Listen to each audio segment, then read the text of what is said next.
করে হচ্ছে এই যে সোডিয়াম সলিড মেটাল, রাইট? আর ক্লোরিন এক্সিস্ট করে কি হিসেবে? ডায়াটোনিক গ্যাস। এখন এটা হওয়ার জন্য এখানে একটা হাফ আনলাম, কারণ কি আমার তো 1 মোল ক্লোরিন অ্যাটম লাগবে। তাহলে এই যে দেখো এটা হচ্ছে কি এখান থেকে ডাউনওয়ার্ড অ্যারো দিলাম, এই যে আমরা ডেল্টা এইচ দেখালাম না, ডাউনওয়ার্ড মানে কি এনার্জি অ্যাবজর্ব হয়েছে, রিলিজ হয়েছে, রিলিজ এক্সোথেরমিক প্রসেস। আচ্ছা এটা হচ্ছে delta H formation of sodium chloride. আমি এটা নিয়ে ডিটেইল এই ফর্মেশনগুলো নিয়ে কথা বলি, এনার্জি লিখছে। এটা হচ্ছে সোডিয়াম ক্লোরাইডের ফর্মেশন। আচ্ছা কোনো কিছুর ফর্মেশনের এনথালপি মানেটা কি?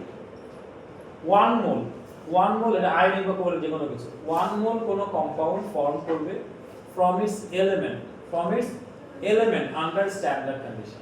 তাহলে আন্ডার স্ট্যান্ডার্ড কন্ডিশন মানে হচ্ছে ধরো রুম টেম্পারেচার না, STP, সেটা হচ্ছে 25 ডিগ্রি সেলসিয়াস। আমরা বলেছিলাম যে আইডিয়াল গ্যাস ইকুয়েশন STP বলা হয়, STP 298 কেলভিন। টেম্পারেচার কত? 25 ডিগ্রি সেলসিয়াস বা 298 কেলভিন। প্রেসার হচ্ছে 180, প্রেসার হচ্ছে কি 180। আরো বিষয় হচ্ছে কোন সাবস্টেন্স এই টেম্পারেচার এই কন্ডিশন যেই স্টেটে থাকে সেই স্টেট থেকে শুরু করতে হবে, যে ফর্মে থাকে সেই ফর্ম থেকে নিতে হবে। যেমন কার্বন এই টেম্পারেচারে সলিড হিসেবে এক্সিস্ট করে, ফাইন, কিন্তু আমি যখন করি রিঅ্যাক্ট করি তখন আমি কি ডায়মন্ডকে করাই, ফুলারিন্সকে করাই নাকি গ্রাফাইটকে রিঅ্যাক্ট করি? গ্রাফাইটকে। তাহলে গ্রাফাইট এক্সিস্ট করে। তারপরে আসলে হচ্ছে এই কন্ডিশনে আমি এখন ক্লোরিন নিলাম, ক্লোরিন কি হিসেবে এক্সিস্ট করে? ক্লোরিন অ্যাটম নাকি ক্লোরিন মলিকিউল হিসেবে? Cl2 মলিকিউল, এবং সেটা গ্যাস। যদি আমি এখানে ক্লোরিন আয়োডিন নিতাম তাহলে Cl2 এই I2 সলিড লিকুইড। মানে কারণ কি রুম এই স্ট্যান্ডার্ড কন্ডিশনে যেই স্টেটে বিলং করে। তাহলে দেখেন এই যে এলিমেন্ট থেকে কোনো কম্পাউন্ড ফর্ম করবে, ব্যালেন্স ইকুয়েশন থাকতে হবে। এখানে Cl দেখি এখানে হাফ, কিন্তু আমি কিন্তু এখানে শুধু Cl লিখতে পারি না, কারণ কি শুধু Cl লেখা মানে ক্লোরিন অ্যাটম, ক্লোরিন কি অ্যাটম হিসেবে এক্সিস্ট করে রুম টেম্পারেচারে বা STP তে? না, Cl2 মলিকিউল এক্সিস্ট করে। আর এখানে যেহেতু 1 মোল ক্লোরিন অ্যাটম লাগবে, তার মানে ক্লোরিন মলিকিউল লাগবে কত মোল? হাফ মোল। যদি বোর্ডে খেয়াল রাখেন 1 মোল ক্লোরিন অ্যাটম লাগবে, মানে মলিকিউল লাগবে কত? হাফ মোল। এই যে সামনে হাফ নিয়েছে। আচ্ছা এখন আসেন এই যে এটা থেকে এটা ফর্ম করা মানে ফর্ম, কিন্তু এটাকে এত সস্তা এগুলি ডিরেক্ট ফর্ম করে ফেলে না। আর তুমি তো পড়েই আসছো যে কেমিক্যাল হিসেবে পার্টিসিপেট করে কি অ্যাটম। তাহলে এখানে সোডিয়াম তো অ্যাটম হিসেবে নাই।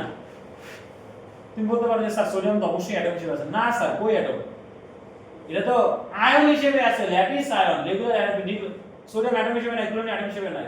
তাহলে কেমিক্যাল রিঅ্যাকশন হওয়ার আগে তাদেরকে কি করতে হবে? অ্যাটম হতে হবে। এটাকে বলে অ্যাটমাইজেশন। তো অ্যাটম হওয়ার জন্য সোডিয়ামের মধ্যে মেটালগুলোর মধ্যে কোন বন্ড আছে? Metallic bond. ক্লোরিনের মধ্যে কোন বন্ড আছে বলো তো? Chlorine covalent bond. এগুলো কি হতে হবে? ভাঙতে হবে। তো বন্ড ভাঙাটা কি এক্সোথার্মিক এন্ডোথার্মিক? এন্ডো। কোন বন্ড ভাঙতে গেলে এনার্জি দেওয়া লাগে। তাহলে এখানে কি কি ঘটনাগুলো ঘটেছে দেখেন। এই যে এখানে প্রথমে হয়েছে কি, এই যে আমি এই যে সোডিয়ামের এখানে সলিড ছিল, আমি গ্যাস লিখলাম। তারপরে এটা আপাতত হাফ রাখলাম, হ্যাঁ, মানে স্টেপটা বোঝানোর জন্য।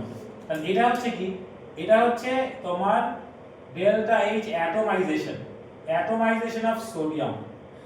এরপরে যেটা হবে সোডিয়াম অ্যাটমাইজেশন শেষ, এটা ডেল্টা এইচ পজিটিভ। এরপরে ক্লোরিন অ্যাটমাইজড হবে। তাহলে দেখেন যে সোডিয়াম গ্যাসিয়াস অ্যাটম রাখলাম, প্লাস এখানে হাফ Cl2 থেকে ক্লোরিন গ্যাসিয়াস অ্যাটম। এই যে এটা হচ্ছে কি, এটা হচ্ছে delta H atomization of chlorine. Okay, then আচ্ছা এই যে অ্যাটম হলো না কেন? আগে দেখেন দুইটা স্টেপ আলাদা। এই যে এলিমেন্ট থেকে সোডিয়াম অ্যাটমাইজেশন হয়েছে, আবার কি ক্লোরিনের অ্যাটমাইজেশন হয়েছে। আর এই অ্যাটমাইজেশন দুটো হলো, এখন হচ্ছে ইলেকট্রন দেওয়া নেওয়ার বিষয়টা। কারণ sodium atom chlorine atom electron transfer করে। তাহলে আগে অ্যাটম হতে হয়েছে, আর সোডিয়াম থাকে অ্যাটম হিসেবে ছিল না, ছিল কি ল্যাটিস আয়ন রেগুলার অ্যাটম হিসেবে। সেটা ম্যাগনেটিক বন্ড ভেঙে আগে সেপারেট অ্যাটম হতে হয়েছে। ক্লোরিনের তোমার হচ্ছে ক্লোরিন কোভ্যালেন্ট বন্ড ভেঙে ক্লোরিন অ্যাটম হতে হয়েছে, অ্যাটম হলো। এবার আসেন আগে কি ইলেকট্রন গেইন করবে না কাউকে লুজ করতে হবে? লুজ করতে হবে। তাহলে প্রথমে আগে আয়নাইজেশন হবে। প্রথমে কি হবে? আয়নাইজেশন। এই যে দেখেন আমি এখানে এই যে সোডিয়াম গ্যাসিয়াস আয়ন ফার্স্ট, এই দেখেন ফার্স্ট আয়নাইজেশন প্লাস ক্লোরিন রাখলাম। তাহলে এটা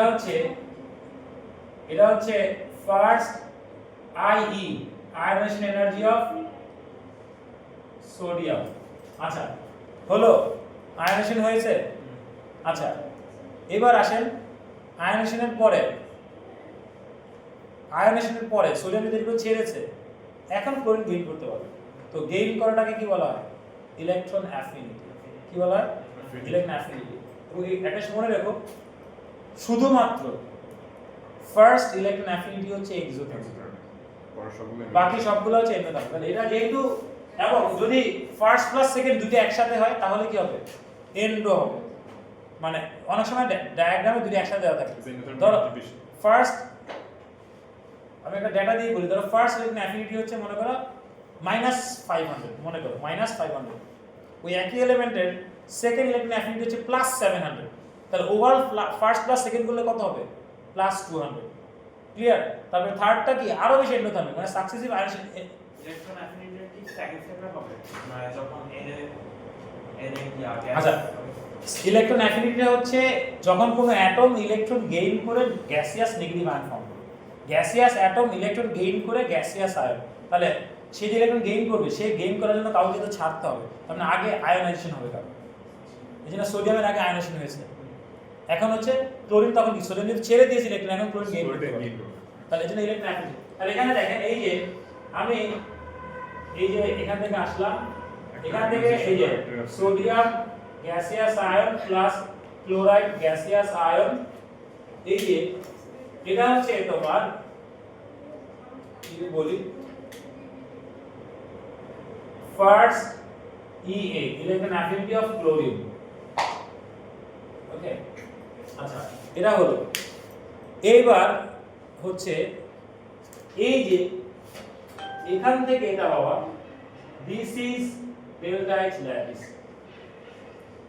খেয়াল করেন, আমি জাস্ট তোমাদেরকে ল্যাটিস এনার্জি বোঝানোর জন্য, ল্যাটিস এনার্জি জিনিসটা কি এটা বোঝানোর জন্য আমি এই জিনিসটাকে পুরোটা কমপ্লিট করেছি।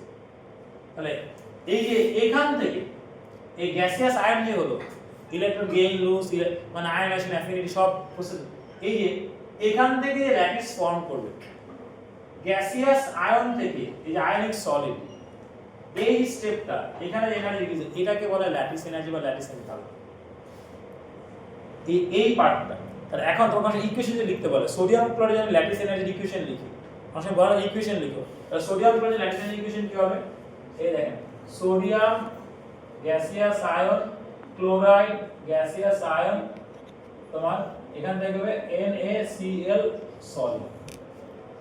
তাহলে এই গ্যাসিয়াস আয়ন থেকে আয়নিক সলিড ফর্ম করার সময় যে এনার্জিটা রিলিজড হয়েছে, কি হয়েছে? রিলিজড হয়েছে, বা এনার্জিটা চেঞ্জ হয়েছে। সাধারণত এটা তোমার হচ্ছে কি হয়? অফকোর্স এক্সোথার্মিক, মানে রিলিজডই হয়। এবার যদি কোনো ক্যালকুলেশন এন্ডোথার্মিক আসে, তার মানে ওটা স্টেবল কম্পাউন্ড হবে না, ওটা হচ্ছে আনস্টেবল, এটা ফর্মই করবে না। ওভারঅলটা এন্ডোথার্মিক আসলে যদি ওভারঅল ল্যাটিস এনার্জি এন্ডোথার্মিক কারো আসে, হ্যাঁ, তাহলে ল্যাটিস এনার্জির সাথে এক্সোথার্মিক কি হবে? এখন যদি ধরো তুমি কোনো, যেমন আমি যখন বলি, তুমি জানো NaCl তো এক্সিস্ট করে, NaCl2 এক্সিস্ট করে না। এখন আমরা যদি এরকম বর্নহাইমার সাইকেল ড্র করে ক্যালকুলেট করে দেখি যে NaCl2 এর জন্য ল্যাটিস এনার্জির ভ্যালুটা প্লাস চলে আসে সামথিং, মানে কি এন্ডোথার্মিক চলে আসে, তারপর এই জন্য সেই স্টেবল না, ফর্ম করে জোর করে হলে করাটা গেলে স্টেবল হবে না। তো এখন বিষয়টা হচ্ছে এরকম যে তাহলে ল্যাটিস এনার্জিটা হচ্ছে গ্যাসিয়াস আয়ন থেকে আয়নিক সলিড এটা। তাহলে এখন আমি যদি এবার খেয়াল করেন, আমি যদি তোমার হচ্ছে এবার ম্যাগনেসিয়াম ক্লোরাইডের জন্য লিখি, ইকুয়েশনটা কি হবে? ম্যাগনেসিয়াম ক্লোরাইড ইকুয়েশন হবে, দেখেন এরকম, এই যে ম্যাগনেসিয়াম 2+ গ্যাসিয়াস আয়ন প্লাস কি হবে 2Cl- গ্যাসিয়াস আয়ন, এখান থেকে কি হবে ম্যাগনেসিয়াম ক্লোরাইড সলিড, রাইট? এখন আমি যদি লিখি হচ্ছে পটাশিয়াম অক্সাইড, তাহলে পটাশিয়াম অক্সাইডের জন্য কি হবে? দেখেন 2K+ গ্যাসিয়াস আয়ন O2- তোমার হচ্ছে গ্যাসিয়াস আয়ন, এখান থেকে যেটা হবে K2O সলিড। আচ্ছা, এবার আমি আরেকটা 2:3 দেখে, ধরো ক্রোমিয়াম 3 অক্সাইড, এটা যদি আপনি লিখতে চান তাহলে দেখেন সেটা আসবে 2Cr3+ 3O2- গ্যাসিয়াস আয়ন, এখান থেকে Cr2O3 সলিড। তাহলে এগুলো হচ্ছে কিসের ইকুয়েশন? এটা হচ্ছে ল্যাটিস এনার্জির ইকুয়েশন। আচ্ছা, যদিও আমি আবারও বলছি যদিও ল্যাটিস এনার্জি নিয়ে এএস এ কিছু আসবে না, বর্ণাবার সাইকেল তো জীবনও আসবে না। হ্যাঁ, আমি নোটসে দিয়ে রেখেছি, তারপরে যদি কেউ পড়তে চান। তো যদিও কিন্তু আমরা ওই আয়নিক কম্পাউন্ডের প্রপার্টিস যে পড়বো, এই প্রপার্টিস পড়ার সময় আমাদেরকে এই গেল। আচ্ছা, তাহলে স্যার ম্যাগনেসিয়ামটা এই যে 1 মোল ম্যাগনেসিয়াম ক্লোরাইড ফর্ম করার জন্য হ্যাঁ কি লাগবে? স্যার ম্যাগনেসিয়াম লুজ করতে ম্যাগনেসিয়াম 2+ আয়ন লাগবে, আর ক্লোরাইড আয়ন কয়টা লাগবে? দুইটা। এই জন্য যে দুইটা, মানে এই যে লুজ গেইন সব করার পর যে গ্যাসিয়াস আয়ন যখন ফর্ম করবে, এই যে গ্যাসিয়াস আয়নের থেকে এই সলিডটা মানে যে আয়ন এটা ফর্ম করার পর তারপরে হচ্ছে, যেমন এখানে ধরো যে ম্যাগনেসিয়াম এমজি থাকতো, এখানে তোমার হচ্ছে যে এখানে কি হতো তোমার হচ্ছে এই যে ফার্স্ট ইলেকট্রন আয়নেশনের জায়গায় কি হতো, ফার্স্ট প্লাস তারপর সেকেন্ড আয়নেশন হতো, তো দুইটা হতো, দুইটা স্টেপ হতো। তো এক স্টেপে লিখলে ফার্স্ট প্লাস সেকেন্ড অ্যাকশন লিখতাম।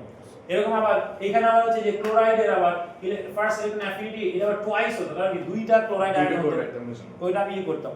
তো এগুলো আমরা আরো তোমার যে A2 তে গিয়ে ডিটেইল শিখবো, কিন্তু এখন জাস্ট মানে ল্যাটিস এনার্জি জিনিসটা বোঝানোর জন্য যে এটা কি গ্যাসিয়াস আয়ন থেকে আয়নিক সলিড। আচ্ছা, কেন আমি এটা বললাম, আমি এখন বলবো যে এক্সপেরিমেন্টাল ল্যাটিস এনার্জি আর বাই হচ্ছে থিওরিটিক্যাল ল্যাটিস এনার্জি, এই দুইটার আমি ডিফারেন্স আমি বলতে যাচ্ছি আয়নিক কম্পাউন্ডে। এখন এখানে তাহলে ল্যাটিস এনার্জিটা কি? ল্যাটিস এনার্জিটা হচ্ছে গ্যাসিয়াস থেকে এটা তো এনার্জি রিলিজড হয়। তাহলে এবার উল্টা কাজ চিন্তা করো, এই সলিডটাকে ভাঙতে গেলে, হ্যাঁ আসো আজকে জ্যাম অনেক ভয়াবহ ছিল, আমি নিজেও সাফার করে আসি।